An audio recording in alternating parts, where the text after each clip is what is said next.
came here for a purple tag rack out of a normal 325, and ZHP was just chilling here, so we got a yellow tag rack. Sick. I know they're basically the same thing, but I guess these have like a little bit of a different feel to them, so that's awesome, dude. Hell yeah, man.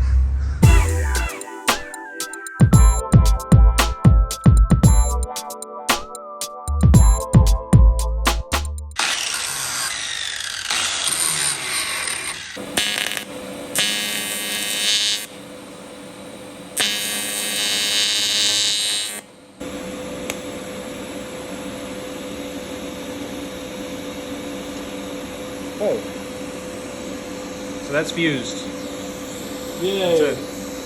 And then, see, they do love it. All right, guys. I know Joe is topless right now. Don't get used to it. So you can see right here, this fuel fitting is hitting hard on the firewall. Yeah, there's really not a lot of room for this fitting. So we just ended up getting this Radium Low Pro fitting. So this should be perfect.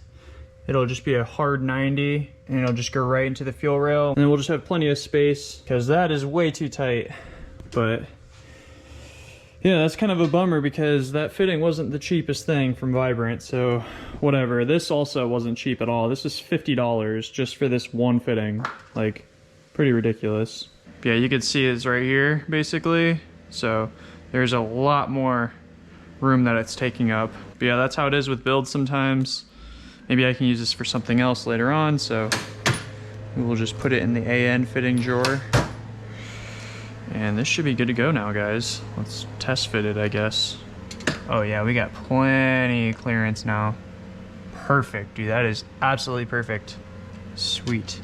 So next we're gonna be installing our boost controller. You can really mount this wherever. I checked the wiring from my Wiring Specialties harness, and it is definitely plenty long to sit over here where the catch can and overflow tank and my windshield wiper fluid reservoir is gonna sit. So yeah, I think this is gonna be a good area to mount this. I think I'm just gonna drill a hole right here on the side wall. Instead of having the wastegate connect to the turbo directly, we connected it to the intake manifold. So yeah, I got this kit off of eBay. They're just like a push lock style, and they already come pre-Tefloned on the threads and everything, so I screwed those in, and it's going to be really easy to make these lines. So yeah, we're going to mount it up and then start running our lines. So this one's going to go to the top of the wastegate, and then this one's going to go to the back of the intake. All right, so we have marked a good spot in here. Now we're just going to send it right through the fresh paint, but it is what it is. And just like that, I think we're gonna have to go one bigger, but oh, that should be good. I want it to be like somewhat tucked, you know? And just like that, it looks like we're good. Yeah, sick. All right, so that's where the boost solenoid is going to live. Now it's gonna be time to run the lines. I don't really like this mount though. Like, there's a lot of give. I wish they used a stiffer rubber, because when I'm going sideways I don't want it to be like hitting that and stuff. So yeah, I don't know, we're gonna have to figure that out. I'm probably gonna get just a stiffer mount, nothing too crazy. But time to run the lines now, so I'm gonna do the wastegate one first, and then we'll just run it to the intake, which we are actually modifying right now. So with the engine sitting further back with the transmission, unfortunately, it was hitting the brake booster, so we had to cut a slot right here. Don't worry, when Aaron welds the new plate on, we're gonna have it so it's like angled, so it's not just a hard 90, and it'll actually flow the air just as it did before, so that should be good. Unfortunately, we did have to cut it though. It was pretty cringy.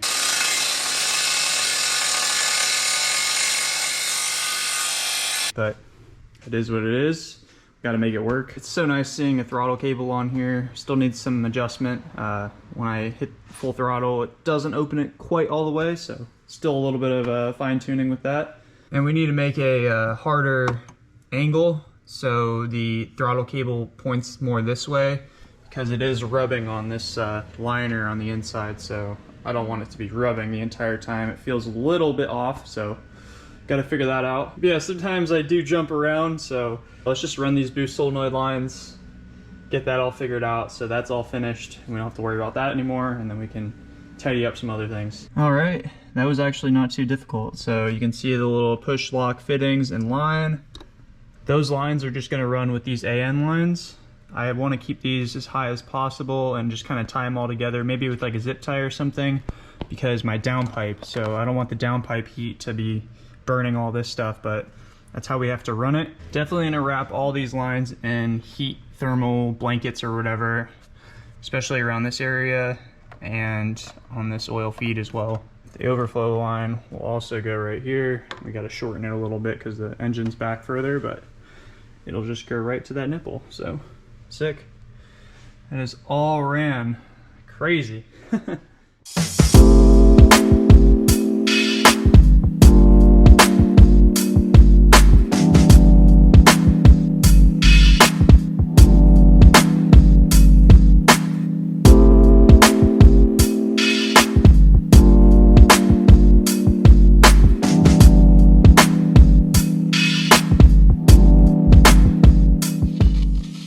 Alright guys, it is finally that time. Probably one of the hardest parts of a swap, the wiring. Thankfully we have a company like Wiring Specialties. They make some of the best wiring harnesses out on the market today. Everything is labeled. All of the wires are made to be tucked, which is really, really awesome because I do want this bay to be really clean. So they do make all the wiring so it's nice and cleanly tucked instead of just all sporadic everywhere. But yeah, basically this harness is all finished for me. So all I have to do is read all the labels and plug everything in. It's that easy. All plug and play. What's really awesome about Wiring Specialties is they make the harness custom to your build. So basically you'll go on their website, pick out your chassis, tell them all the different sensors you're using. It doesn't matter what sensors you're using. They make a custom harness for your build specifically. You can tell them what ECU you're running. So in this case, I'm running an ECU Master EMU Black. This is definitely a really compact unit. I'm really happy with this, and it'll fit right into the factory location. Another really awesome thing about these Wiring Specialties harnesses is they have this CAN bus module. So basically what this does is this will talk from the 2JZ or 1.5JZ to my E46, and I can keep all of my factory features like AC, cruise control. I can have my gauge cluster all working, all the temps. So that really sold me on this harness. With this car being a street car, I get to keep all those awesome street car features. It's not a full race car. I have AC and everything, so it was really a no-brainer for this harness. Really, really thankful for Wiring Specialties with them working with this build. Thank you, Wiring Specialties. They really hooked it up. I'm really no expert with wiring, but this will be awesome because you guys will get to see how plug and play this really is. So I guess let's just go ahead and get started. This honestly shouldn't take too long, but I already know I'm gonna get really picky with things and start to tuck everything exactly how I want it. Everything is super, super nice quality. Like, I definitely could not have done a better job on this wiring. Like, this is all really, really high quality sleeving and everything.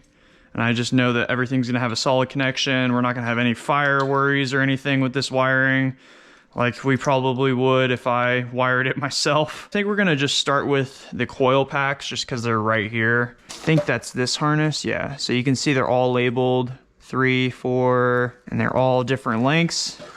So we don't have any extra wire just chilling everywhere.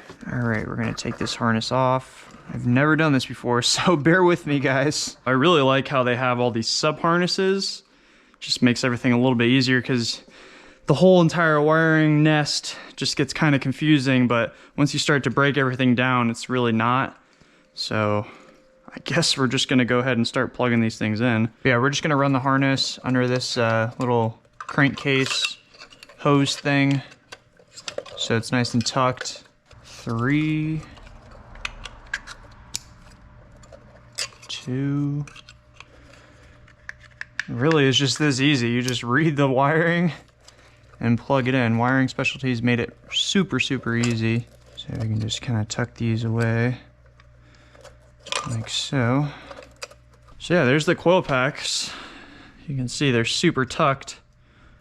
Super clean wiring, no extra wires hanging everywhere. It's just all plugged in now. So we have power to our coil packs now. Right, so I think we're just gonna toss everything in just to kind of see how it fits and everything, and then we'll just start to make it cleaner. Definitely this plug goes right here to the BMW wiring. Yep, just clicks right in. This one clicks right in. Sweet. Just plugging everything in. At least we didn't have to make any of these.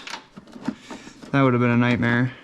This can all honestly just tuck away for right now. That's all just for added sensors and whatever else you need to put in your car. And this OEM cover will just cover over it. Like that. Hidden. Now we have all this wiring. We gotta just plug into the engine. I don't know what I want to do with this wiring. Maybe tuck it in here. Yeah, I like that. That's much better. I can just tuck it behind this brake booster area. Dude, this is so easy though. Like, I'm so impressed with this Wiring Specialties harness. Like, super, super clean. It doesn't even look like I wired the thing. And we already are plugging in so many things, and it's just so easy. Everything's exactly the length it needs to be. I am in love. Thank you, Wiring Specialties, for making this so easy. All right, so we're under the car. Pretty simple job to do this clutch line. Basically, this just improves the feel of the clutch line. These ones, the rubbery ones, they like to swell and expand when you're pushing fluid through it, and gives it kind of like a bubbly feel. Also, who knows how long this would last. Plop this thing out. Really easy.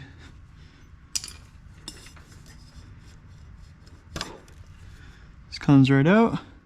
All right, so we're just gonna plop this thing in there. Easy enough. It's in there, it's not going anywhere. And let's see, is it long enough? Nope, it is not, of course. Nothing can ever just bolt right up. Ever. Of course, man. This would definitely work with like a factory setup, but we got a 2J in here now, so transmission's sitting a little bit further back. So just, I mean, it wants to, but who knows if that's even good for that. So yeah, this is not easy to install for me, but if it was you and you have like a stock E46, I mean, it would be pretty easy. But when you're doing a swap, nothing's easy. I mean, it could work, but dude, that is really straining that. It's like, it would be fine, but I don't like that at all. All right, so now we have the new clutch line, just made out of brake line. That's basically what a clutch line is. This should be a good size. All right, that is much better. Just needed to be a little bit longer because the transmission's sitting further back, but looks good. Hopefully it doesn't leak. All right, guys, so today's the day. We need to pull the lower oil pan off. Again, this is hopefully the last time because I've already pulled it off and then resealed it. Now I gotta pull it off again and then reseal it. But yeah, there's a good reason for that. I saw this, of course, right after I sealed my oil pan. This is a Tomei oil baffle.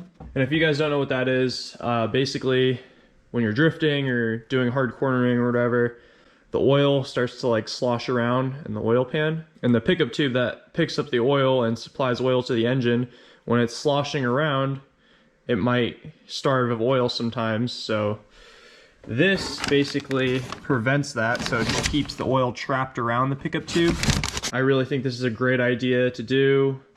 Yes, it's a lot more work, but it is what it is, you know? I really want to do this because I think this will really, really help keep the engine lasting long. That's my goal with this. I want this build to last a long time. But yeah, there's also a little bit of some fitment issues in the back area. So yeah, you guys can see right there, slight fitment issue. So we're gonna have to hammer that out just a little bit more so we can first off get a socket on there if we ever have to move this transmission. It's not that bad. I feel like maybe I could get a socket on there, like especially if this is down, because this is with the cross member bolted in, but I don't want any contact on the firewall or anything, or the trans tunnel. I want to be able to pull the transmission out and not have to pull the engine, so I'm debating on pulling the engine back out, hammering away a little bit at the firewall a little bit. We'll figure it out. As for now, got to take this front end off. We just finished all the wiring basically, so we got all the wiring done. We got to loom up this side, so that side's all finished. And we just did some mock-ups with the intercooler. It's gonna fit pretty nicely, even though it's a pretty big guy. This is a treadstone. Yeah, I definitely want to get this oil pan baffle in there, so it's all sealed up, ready to go. And then we also purchased these because basically everything on my BMWs has been shearing away without reinforcements, so decided to get these plates. So I guess the front subframe also has weak points, so we're gonna head over to Brian's, weld these in.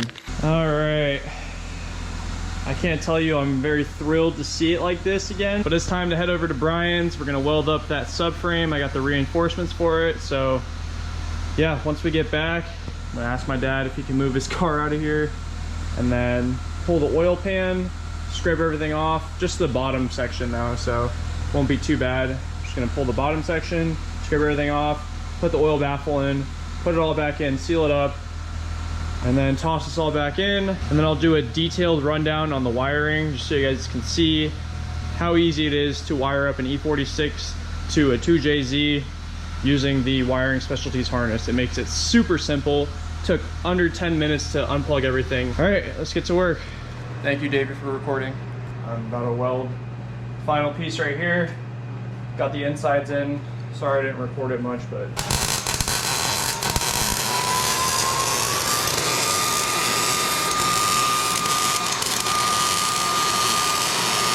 she's welded. Oh, he's zooming in on my well. Fisheye sucks. It's so hard to like see through this. Yay, reinforced. The last thing I don't know what else I can reinforce in my car at this point.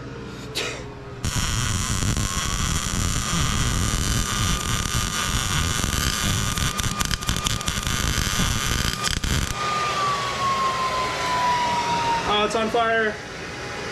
All right, Mr. Weldman, what do you think? That's actually pretty good. Thank you. You got some porosity here, though. You're supposed to talk shit about it. Oh, sorry. It f***ing sucks. It f***ing sucks. This sucks. God. Ugh. Is that better? Yeah, that's better. Good. That'll feel my, oh man. Why the f*** are you using the rubber side? What did you f***ing moron? Why would you do that? I didn't do shit, bro. This is Brian's, isn't it? No. Let me see it. Give me the other side. I've made that mistake so many times. Not that bad though. I'm sorry, Jesus Brian. Christ. I'll buy you new ones if you want. But It's a Husky, whatever.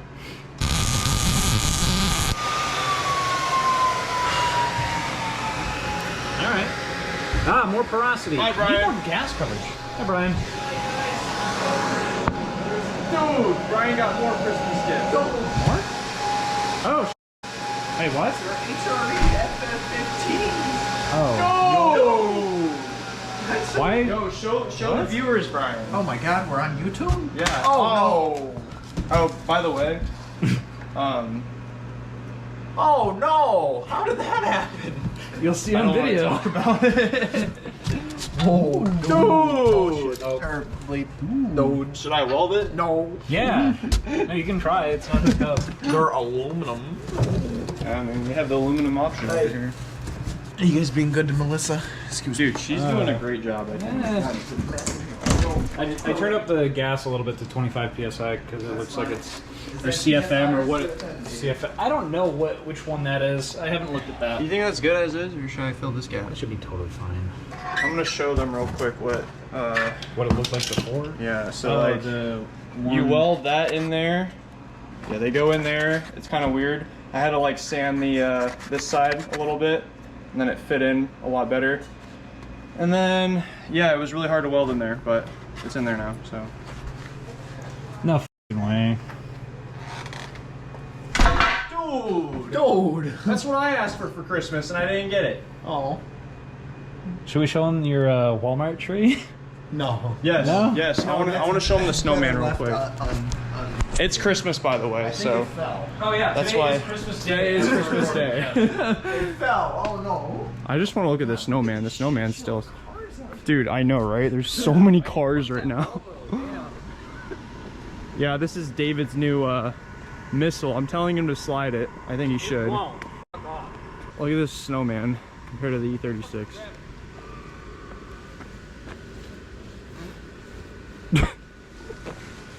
Yay! You guys look so short next to it. It is hitting the tree. I paid for this. This is about 30 feet tall. Of course you bought this, Brian. I bought this. All right, guys, it is the next morning. Yep, it's out again, but hopefully this is the last time. So just gotta pull the bottom oil pan and gotta clearance that. I mean, I already started hammering at it, so it might be fine already, but just to make sure, I don't want to have to pull it out again, so I'm just gonna hammer it quite a bit, make sure there's a bunch of room, just so if we ever have to pull the transmission on this car, we don't have to pull the engine as well. But yeah, I mean, it's always super scary taking this thing out with this painted bay. I'm always so sketched about nicking something. It's scary, but we did it. We conquered our fears. Now we're hammering this, as you can see, kind of messing this up a little bit, but it'll be all right. All right.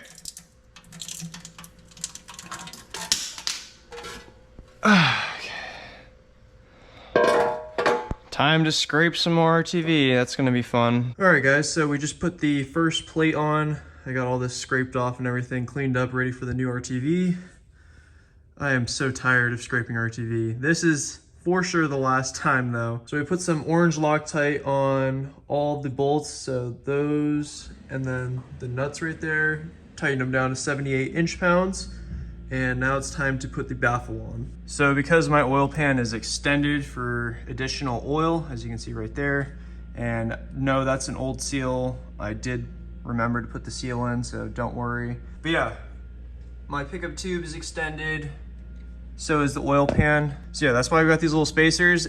Believe it or not, it actually took me a little bit to kind of think of exactly what size I needed, but we got it all in there, did a test fit. The oil pan still fits and everything. All right, so we got everything torqued up.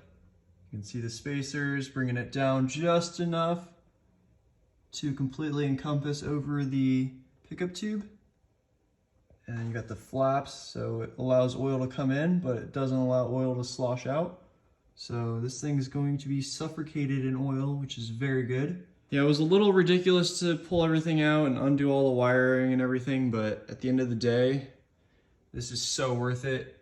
This baffle should really, really help keep this thing reliable under all the hard cornering, drifting, everything, just to keep it from starving of oil. So yeah, let's just get the pan back on. Make sure everything's spotlessly clean. I've been a huge, huge germaphobe with this engine. Yeah, once we get the pan on, we can toss it all back in the car.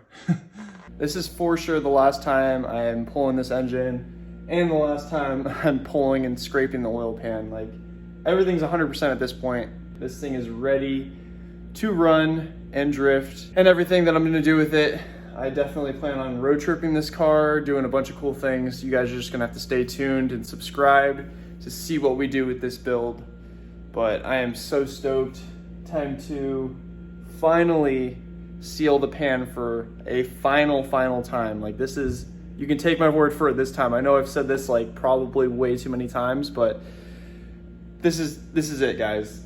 It's going in after this, and it's staying in there for sure. Finally, Oil pan and everything's together, all torqued down and everything. It is time to put this thing back in. I'm not really gonna record this much because I'm sure you guys have seen it enough.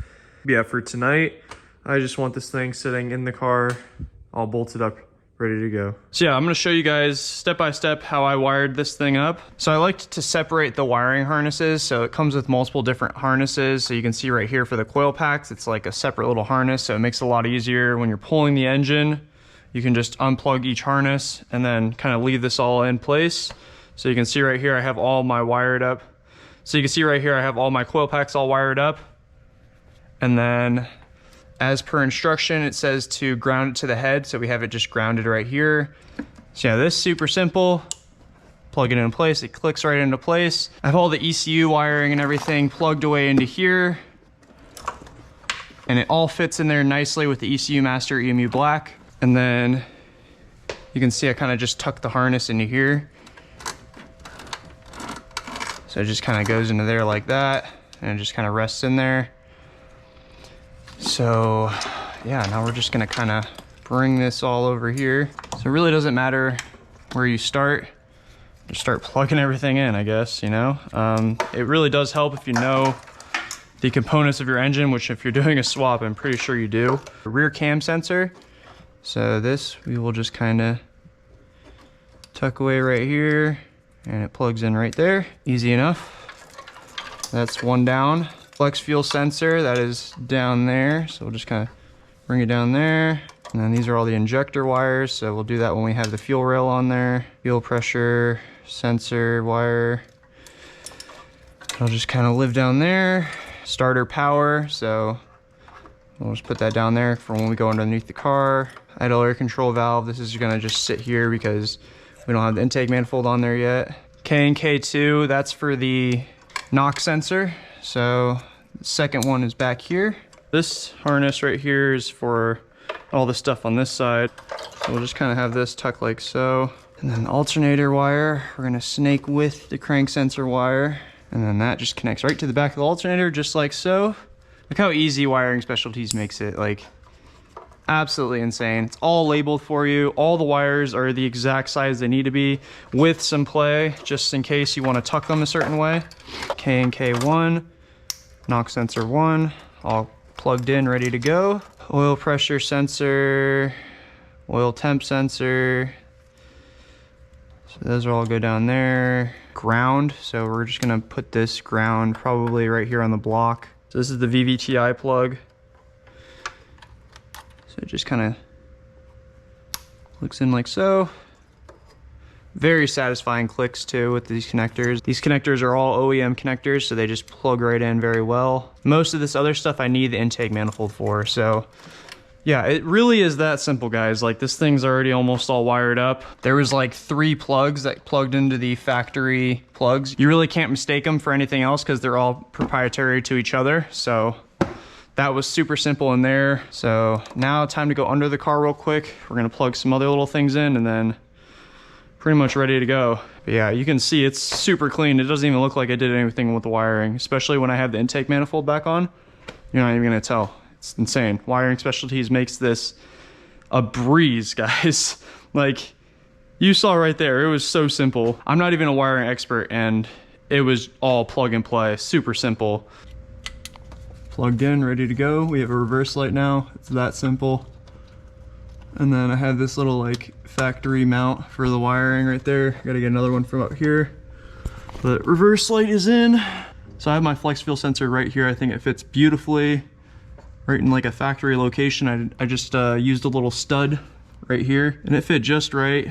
Fuel system's still in the works right now. But yeah, this plug is just the right size for this location. So you can see now we have flex fuel sensor all hooked up. See the starter power right on there like so. I still am waiting on wire to show up to my house, but this is just to power the harness itself. But you still need to run your own power wires, like the alternator to the starter and then the starter to a power block. But yeah, guys, that is the majority of the wiring done. Like, right now I'm looking at the GoPro and we're at like 17 minutes. So 17 minutes, and I was explaining things and stuff. So in under an hour, you'll have this thing all wired up. So like I said, Definitely a no-brainer to run the wiring, especially these harness. Makes everything so simple, headache-free. This is such a quality harness. I'm super, super happy with how it all turned out. Daniel out here staying late just to help me out. Yeah, you know, Thank you, buddy. We're here for you, buddy. So this is just a power line from my alternator to my starter. We actually have a tool for this. Isn't it gonna work? So. It's going into BMW, so. What? Just saying. This guy. Fancy. Make sure it's putted. We should probably put some heat shrink on this. What? You wanna do it? Strong, man. Here, let me hold the camera this time. Here we go. Isn't it already clamps in it? Yeah, keep going. You'll be alright. How much more am I gonna go? Just keep going. Oh, that one's harder. Oh, oh. You're getting there. It was good when I gave it to you. But Just breaks it, like It's good snaps now. it in half. pretty sure it's good. Oops! So, You broke it! You Ha! just release it. And then you have Dude, Pretty- it's welded. Yes. That's sick. It's That's not going Just anywhere. cover it. You'll be alright. Sick. Thank Alright. you. Now to do the other fucking side. Alright guys, it is finally that time. We're gonna be putting my subframe back. It just got back from powder coat and being modified for a 488 rear end. You can see right here. Factory E46 M3 subframe modified to fit a 488 rear end. Super sick. You can see underneath it. This is never gonna break, like super reinforced. Let's just toss it in the car. Looks so sick. We also got the Cmp Bushings. I didn't really want to take them out, so they got coated as well. It's a wee bit heavy.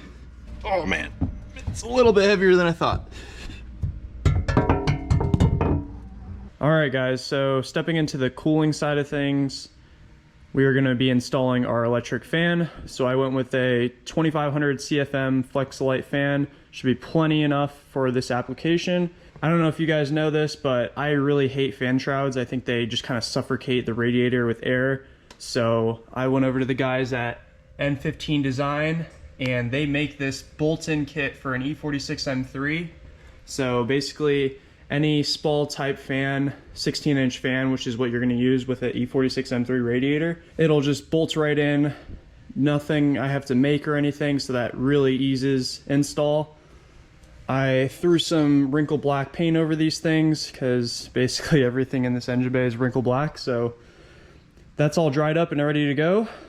These will come just like a bare aluminum, but basically all we're doing is I'm installing these mounts on the fan itself first, just to kind of have it to where it's going to be sitting, and we're just going to place it right over the radiator, make our little marks, drill in through the radiator, bolt it up, and it's solid. It's ready to go. They make them not only for the E46 M3, but they also make E36 mounts as well, so I'll have a link in the description if you guys are looking to swap over to an electric fan. There's a bunch of added benefits of doing this.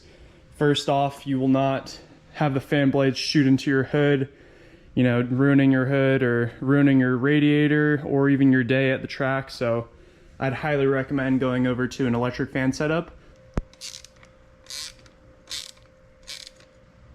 Super sturdy.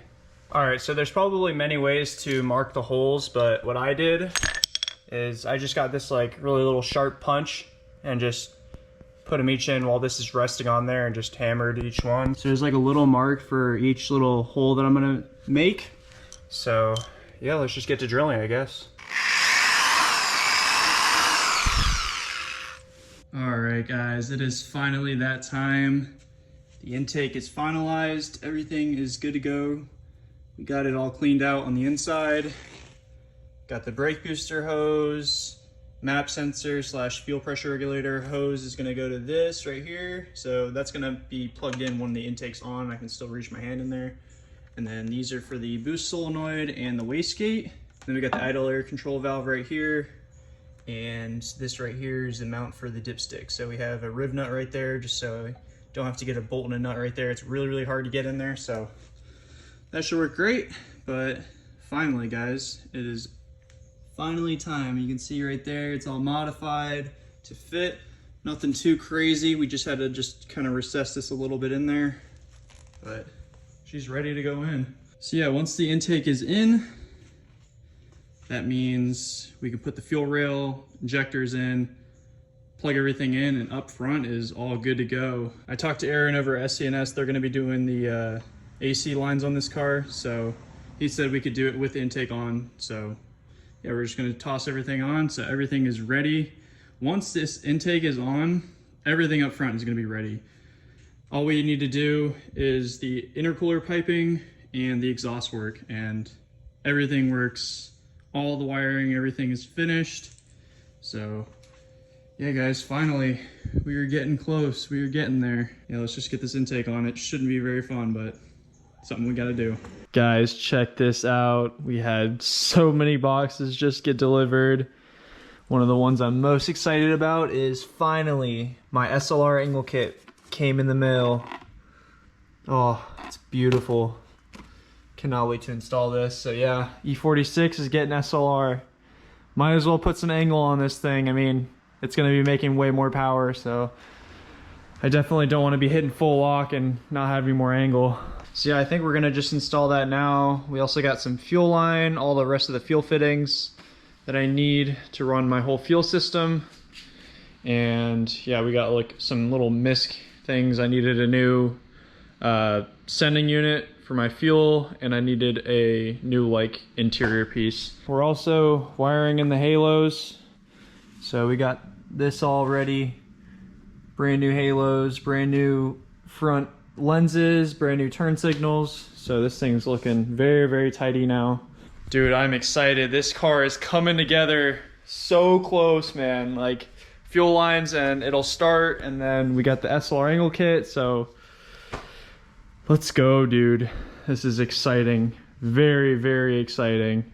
All right, guys. So I don't know what happened to the footage of me installing the Slr Angle Kit, but it went missing or something. So unfortunately, we don't have any footage of me installing the Slr Angle Kit, but it is installed. This is a huge flash forward, but you can see it's all in there. Still need to modify my sway bar so it can go right here to the link. I think I'm gonna be doing that today.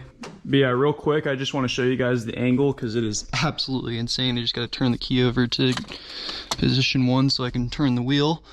Excuse the mess, but yeah, everything's kind of apart right now. You can see, look at this shifter.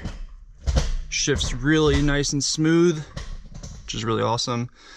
Exactly what I wanted, so we'll just go this way so you guys can see it there with the wheel. Check that out. Crazy. Absolutely insane the amount of angle we're getting out of this thing. These wheels are just for mock-up. I just wanted to see what they looked like. These are like the M parallels, but we're not going to be running these on the car. I think we're going to just run the Style 32s for right now, but yeah, you can see plenty angle. Crazy.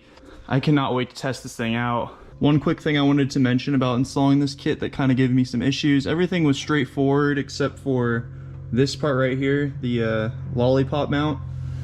So when you're installing this, if you have an Slr Angle Kit, you're going to want to pre-press this thing down the control arm about halfway. That'll get you right to where you need to be to install it to the chassis. At first, I put this all the way down and bottomed it out thinking that was how it went on. But yeah, then it gave me a bunch of troubles getting this to the chassis. So one thing to note with that, yeah, you guys can see we got the yellow tag steering rack in there. Everything's good to go. That's the power steering cooler all mounted up. So yeah, there was definitely a bunch of progress since the last clip you guys saw. You can see there's a bunch of boxes still, so we got these in. This is going to be for next video, but you can see G-force axles. These things can handle up to 1,000 horsepower. So yeah, my whole entire rear end is basically Seems Legit Garage. They really hooked it up. You can see these billet axle stubs. These things are really beefy. These are also extremely beefy. They're going to be able to handle whatever power I really throw at them. And under the car, which is not installed right now, but it does fit, is my custom aluminum 3.5-inch drive shaft from Seems Legit Garage. They absolutely killed it on this drive shaft. I messaged them and it was at my house in 4 days with a weekend in between. Absolutely insane, because most other drive shaft shops, I would message them, and it took them longer than what it took, seems legit, to get this thing to my house already made. So huge shout out to them. If you guys are looking to get a custom drive shaft, just hit them up, go on their website, and they will definitely get you covered.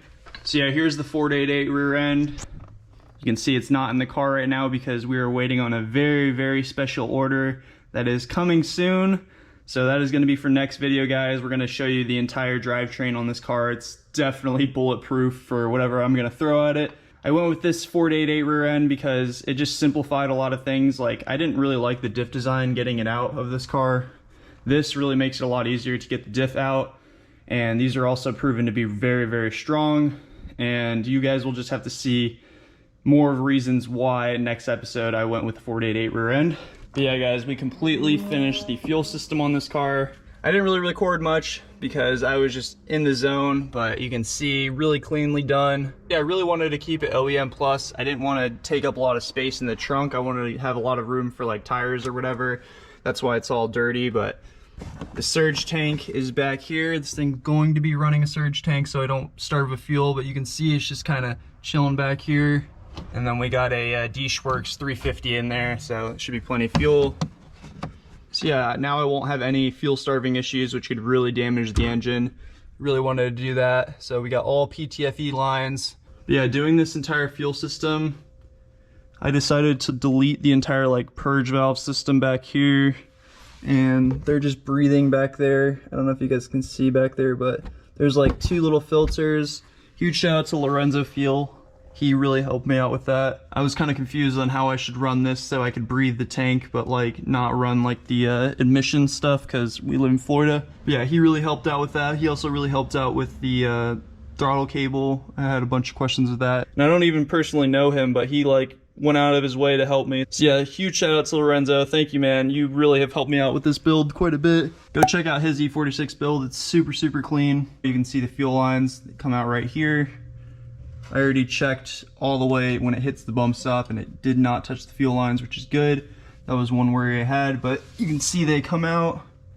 These ones are going to the tank back through here. So you can see it kind of just runs in there. And then these ones just kind of snake around. And then they go to hard line right there, hard line to AN. So the feed is an 8 AN and then the return is a 6 AN. And it goes all the way down there. And then you can see it goes up to this radium fuel filter, which is just for an E46 M3. You got the fuel pressure regulator, fuel pressure sensor, feed, return right here, going into the flex fuel sensor. So yeah, it all ties up pretty well. I'm really, really happy with how that all turned out. It was definitely a hassle getting all the fittings and the fuel lines and everything. I had a bunch of ship shows per usual with this build. Took about like a month and a half to get all the fuel lines. It was crazy. Yeah, a bunch of this stuff was on back order, but now I'm gonna show you guys the engine bay. So engine bay has made a bunch of progress as well. I'll just take this off so you guys can see the turbo. Yeah, you can see we got the oil cooler all mounted up. That was the best I could really do with the tools I had, but very sturdy, not going anywhere. Intercooler is all mounted up. We got these mounts from 22 RPD. Huge shout out to them. Thank you guys for sending these things out. They're really, really quality and they're really holding this intercooler nice in place. And of course, we had to add some wrinkle black to it. Yeah, you guys can see the fans all on there. Thank you to N15 Design for the mounts. Those are also in wrinkle black. You can see the wiring super clean. Up to the fan controller, which the Wiring Specialties harness plugs right into, right there. Right now we're just kind of figuring out AC for this car, so this factory line fits perfectly right under there. I might have to get some more heat wrap around there because it is kind of close to the turbo manifold. But yeah, you can see all the wiring is all finished. We got the power wire from the power block, factory power block right here. So that's going to the starter, and then the starter is going right here to the alternator. Got all the AN lines for the coolant all hooked up. It's 16 AN. And now we finally have the intake manifold fully mounted. So we have the fuel rail and everything. We even got the fuel pressure regulator all figured out. That kind of took a while just to get all the fittings matched up and getting it sitting exactly where I wanted it. So the fuel pressure gauge normally sat below the car, but I thought that was kind of stupid because why would you jack up the car to see the fuel pressure? So we just put it up here so you can see it much better. But yeah, that's the radium fuel pressure regulator gauge. Got these Works 1200cc injectors in there all lined up. And then this is a low car throttle cable. So yeah, we've definitely made a huge amount of progress. A bunch of the little things that I didn't really think about were really hard to do, like this dipstick, for example. But we got it all figured out, so it's nice location, it's nice and stiff in there, not moving anywhere, so that's really good. I really wanted to mount that well. And then for the brake booster system, it was kind of difficult to like figure something out, but this is like a nice little quick detach from a E90. So it just kind of quick detaches right here. I just wanted it to be very serviceable. So yeah, just keeping all that in mind kind of makes this a lot more difficult to do. But we figured everything out, so that was good, but definitely took a lot of brain cells for that. So yeah, a lot of this stuff takes a lot more time than you would think.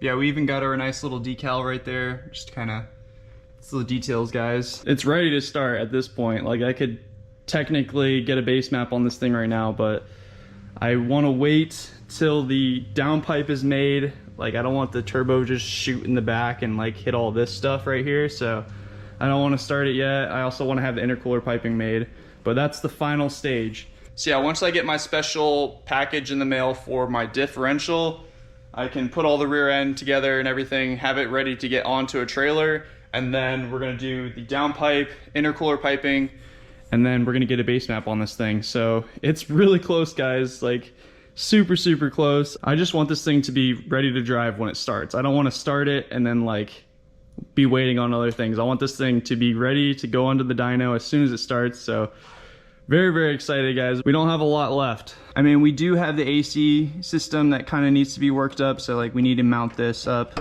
so it's not just kind of dangling there and make all the lines, but that's all going to be done at SCNS as well as all the intercooler piping, downpipe, and exhaust. And then I'm also waiting on a package from Chase Bays, so that's going to come with some little goodies for this thing. I mean, I'm pretty sure you guys can guess what the Chase Bays stuff is. But yeah, in that package there's heat wrap for like the oil drain and like the feeds and everything, just so heat doesn't like burn all these lines. But yeah, guys, that is going to be it for episode 8 on this build. I am so hyped with how it's turning out. I really appreciate all of you guys for your love and support on this build and for being patient, because this thing has been taking me quite a while, I know, but I've been putting a bunch of work in this, guys. I hope it shows. A build of this caliber really, really takes a lot of time, especially for my OCD. Yeah, guys, we're getting super, super close. This thing is ready to start right now. I really do want to start it, but like I said, we got to get the intercooler and downpipe made before I start it. Don't worry, the next episode will come very, very soon. There's not a lot of work left. So stay tuned, guys. Subscribe if you haven't already, and I will catch you all in the next one.